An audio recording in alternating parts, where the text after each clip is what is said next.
Olá pessoal, paz a todos vocês, estou aqui mais uma vez para fazer mais um vídeo para este canal. Se você não é inscrito nele, se inscreva aí, deixe o seu like e compartilhe, que pode ser de muita importância para outras pessoas. E se você tem interesse de estudar grego, hebraico ou fazer um curso de teologia à distância, é só falar comigo. Na descrição do vídeo está aí o meu WhatsApp, caso você tenha interesse, beleza? Bem, hoje eu quero falar sobre o livre-arbítrio, né, que é um assunto aí muito debatido e muito disputado entre os arminianos e os calvinistas. Existe livre-arbítrio ou não existe, né? Uns dizem que sim, outros dizem que não, enfim. Então eu quero falar um pouco sobre isso e mostrar qual é a minha posição a respeito disso. Certo? Bem, primeiramente o pessoal confunde muito arminianismo com pelagianismo, né? O pelagianismo, ele defende que o homem ele tem vontade própria de ir até Deus sem auxílio da graça divina. No entanto, essa doutrina ela foi condenada como uma doutrina herege no concílio de Catargo. Lá ele perdeu a sua força. No entanto, a passar-se um tempo depois, surge ali a ideia conhecido como semi-pelagianismo, que é a ideia que de fato o homem precisa da graça de Deus, certo? No entanto, o homem tem que dar o primeiro passo. Então o homem dá aquele primeiro passo e Deus ele vai e coloca a sua graça e o homem vai. Bem, também isso aí foi condenado no concílio de Orange, beleza? Então essas duas ideias aí, elas não são arminianas. O problema é que tem muitos que se dizem arminianos e não conhecem a sua doutrina. Eles não conhecem nem o que é que Armínio pensava. Bem, aqui eu tenho o livro, né, As Obras de Armínio, certo? Volume 1, eu tenho ali também o volume 2 e o volume 3. Mas aqui o volume 1, na página 231, Armínio ele vai falar sobre o livre-arbítrio. É um pequeno trecho assim que ele comenta, né? Olha o que é que ele diz.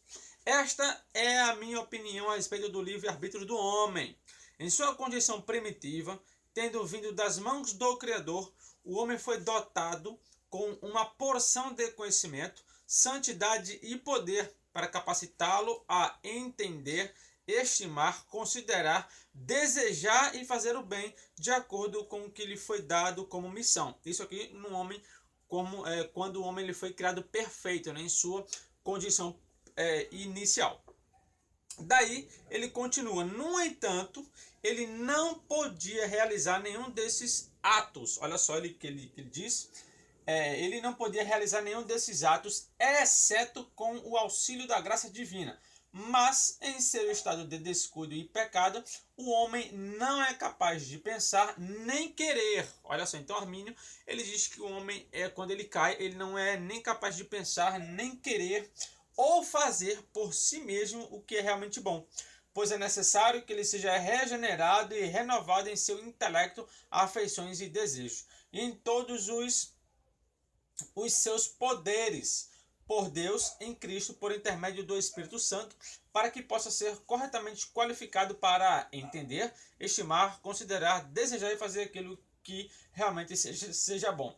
Quando ele é feito participante dessa regeneração ou renovação, considero que, estando liberto do pecado, ele é capaz de pensar, de querer fazer aquilo que é bom, mas ainda não sem a ajuda continuada da graça divina. Então Armínio, ele defendia que o homem não tem livre arbítrio em seu estado quando ele cai. Ele não é capaz de querer, pensar ou fazer algo bom. Ele precisa da graça de Deus. No entanto, Armínio acreditava que quando o homem ele era restaurado pela graça, sim, aí ele poderia pensar ou fazer alguma escolha. Beleza? Isso aqui está na página 231. Depois ele vem aqui falar sobre a graça de Deus e falar sobre a perseverança dos santos, sobre a certeza da salvação e entre outros tópicos. Volume 1. Bem, então o pessoal hoje ele tem um costume, né, de falar eu sou arminiano, né? Aí defende ali dizendo que o homem tem livre arbítrio, que vai a Deus sozinho por si só. Beleza? Eu não acredito nessa ideia aí que isso possa existir. O que que acontece? Aqui eu peguei 3 textos e vou tentar explicar de uma forma bem simples possível para que você compreenda qual é a minha ideia e como é que eu vejo essa questão do livre-arbítrio, se de fato ele existe ou não existe, beleza? Bem, aqui temos o texto de João 6,44, tá? Aqui você tem uma parte do texto grego que eu quero frisar, né? Então vamos lá. Primeiramente você vai ter aqui esse adjetivo, né? O adjetivo, o 10, tá? No caso, nominativo, né? Que é o caso do sujeito na frase. Então quer dizer ninguém, sabe? Ninguém, ninguém, ninguém. Ninguém o quê? Aí você vai ter o verbo aqui, né? Aqui, ó. Essa expressão aqui é o verbo que está no presente, beleza? Então, ninguém pode, né? Ninguém pode o quê? O que ninguém pode? Aí ele usa o infinitivo complementar, que esse aqui é o tenho, né?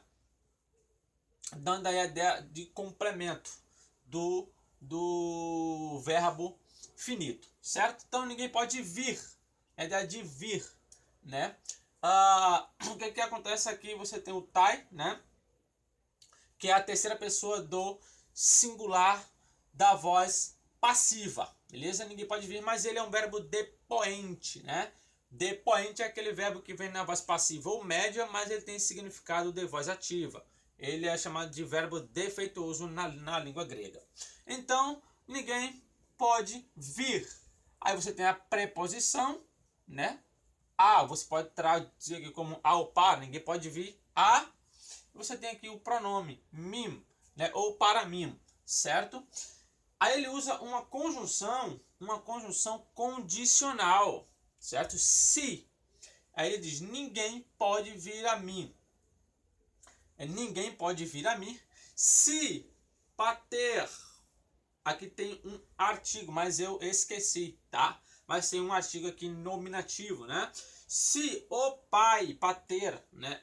Se o pai não, a partícula de negação, aqui ó, trouxer ele, sim? Ou o trouxer, ou o atrair, ou o arrastar, certo? Então, o texto aqui ele diz que absolutamente ninguém pode vir a Jesus se o Pai não o atrair. Ou seja, eu vou fazer aqui um pequeno... Aqui, ó. Tá vendo esse círculo aqui? Certo? Essa bola aí. Beleza? Aí eu vou fazer aqui uma comparação. O homem está aqui dentro. Certo? Quando você olha aqui para essa bola, você não vê saída. Certo? Então, essa bola, certo? Ele representa, vamos dizer assim, o pecado. E o homem é esse pontinho azul, tá? Então o que o homem ele pode fazer para sair aqui? Nada. Tá fechado. Então, se Deus não agir nele, esse cara não vai sair daí. Ele vai continuar num pecado lá e tchau, ele vai morrer ali e acabou. Aí o que é isso que Cristo está falando aqui. Ninguém pode vir a mim se o Pai não atrair, né? Então, se o Pai não trouxer, ninguém vem. Tem um tradutor, isso aqui é um auristo, tá? Um auristo, pega por aqui mesmo, né? Aqui a forma do auristo subjuntivativo, tá? Aqui, essa expressão C, é o QC, né? É o QC autônomo. Bem, então aqui ele vai dizer que ninguém pode vir a mim, né? Se o Pai não trouxer. Aí aqui já existe um debate, né? O calvinista ele vai compreender que esse texto refere-se a algo irresistível, né? Que o homem não consegue resistir, ele vai lá e acabou-se, né? Se Deus puxar ele, certo? No entanto, alguns, ou vamos dizer, não vou classificar todos porque eu não sei como é que todos os arminianos pensam, né? Eu vou dizer por mim e por alguns que eu já conversei e já vi em livros, beleza? Então, existe um tradutor chamado John Phillips, né? Ele vai traduzir esse texto assim: ninguém pode vir a mim se o Pai não colocar a sua vontade nele.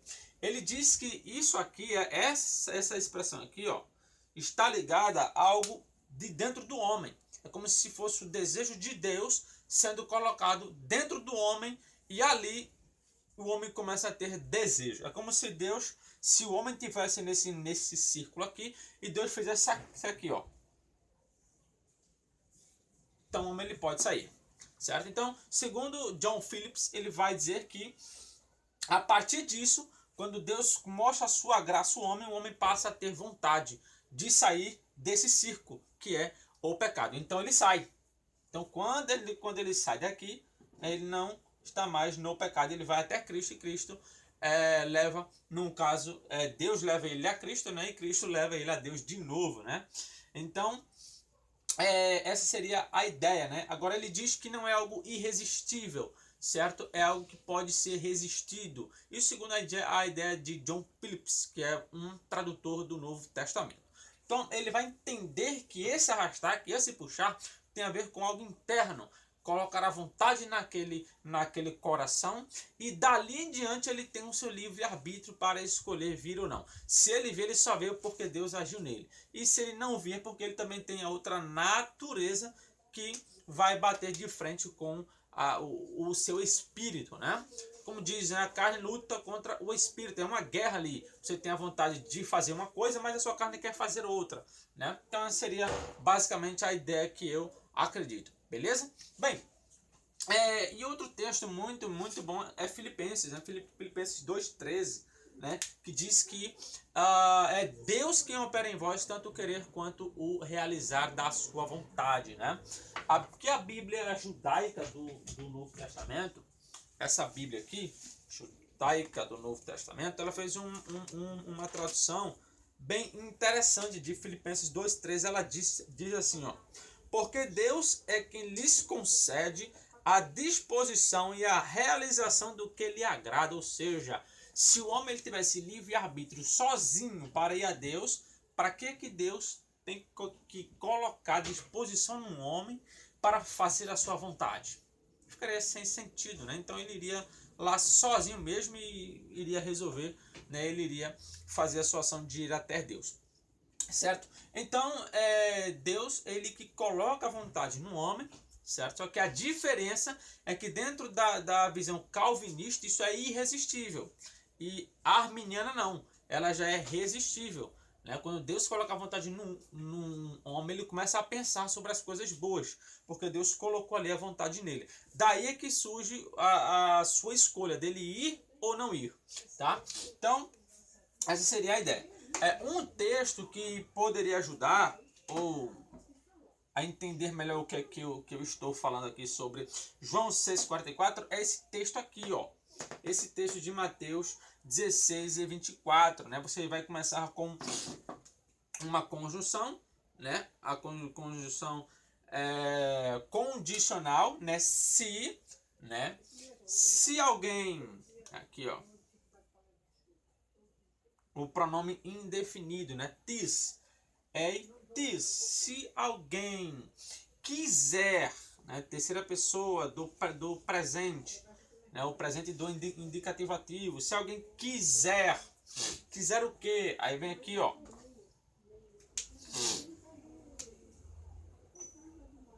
Vir. Veja que esse infinitivo é o mesmo daqui. Certo? O mesmo, olha só, é o mesmo, ó. Aqui ninguém pode vir a mim se o Pai não atrair. Aqui Jesus próprio diz: se alguém quiser vir, olha só, aí o que ele faz?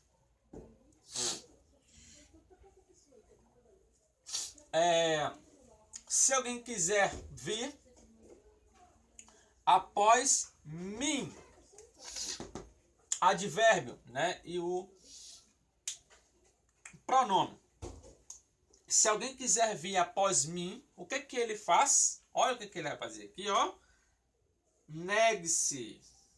Aqui você vai ter essa forma aqui, que é da voz passiva do auristo, né? O auristo está aqui refletindo aqui o caso, caso não, né? O modo imperativo da terceira pessoa do singular, certo? No auristo. Só que ele é um verbo depoente, né? De novo, o verbo depoente ele vem aqui na voz média ou ele vem na voz passiva e ele tem um significado de voz ativa. Então a ideia é que ele se alguém quiser vir após mim, negue-se. Aí esse negue-se ele fica na voz ativa, então a pessoa tem que negar-se. Negar-se o quê? Aí ele diz aqui, ele usa o pronome reflexivo. Então essa voz ativa aqui, ela passa a ser reflexiva também. Por quê? Porque essa ação está sendo para ele próprio, por causa do pronome reflexivo. Aí é chamado de ativo reflexivo, né? Ou ativo médio, quando o sujeito pratica ação para si próprio, certo? Então o que acontece? Quando olhamos para os dois textos, um texto Jesus disse que ninguém pode ir a ele se o Pai não levar. No entanto, o próprio Jesus diz que se alguém quiser ir após ele, seguindo ele, é necessário que negue-se a si mesmo. Ou seja, essa ação de negar-se a si mesmo é da própria pessoa. Só que o que acontece? Dentro da concepção arminiana, nesse texto aqui, Deus coloca a sua vontade no homem. E aqui o homem está com a vontade de Deus, que Deus colocou nele, e aqui ele decide ir ou não ir. Essa seria a concepção dentro da visão arminiana em respeito ao livre-arbítrio, beleza? Não são todos os arminianos que creem assim, tá? Eu estou falando aqui por uma boa parte dos que creem assim, porque outros creem como aí os pelagianos, aí eu nem chamo de arminianos, chamo de fato de pelagianos ou semi-pelagianos, certo? Então, se alguém quiser vir após mim, vir aqui, ó, o mesmo infinitivo, né? Se alguém quiser vir, e ele usa o quiser, ou seja, como se você próprio fizesse essa ação de querer ir, certo? Só que, se alguém quiser ir, tem que fazer uma coisa, que é negar-se a si próprio. Essa ação o homem faz porque ele vai negar-se a si mesmo, como se o homem estivesse agindo para si próprio, certo? Então, o homem, ele pode negar-se a si próprio sem Deus agir nele? Não. Então é daí onde surge a ideia de que o homem, ele só tem a vontade de escolha de ir ou não a Deus se Deus agir nele. Então é daí onde ele vai ter a sua vontade, se ele vai ou não vai.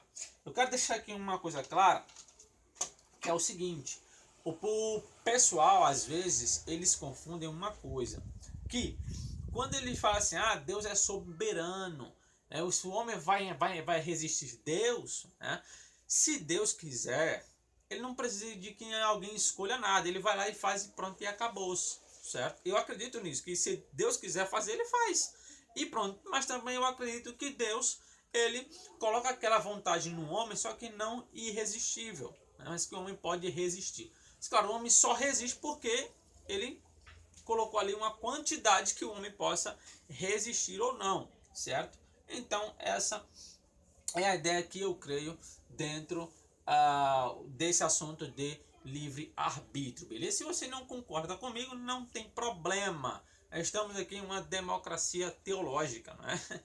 Que vai abranger aí visões diferentes e principalmente sobre esse assunto que é muito discutido, muito debatido e não é aqui que vai ser resolvido, beleza? Então é isso aí, que Deus abençoe a todos vocês e até o próximo vídeo.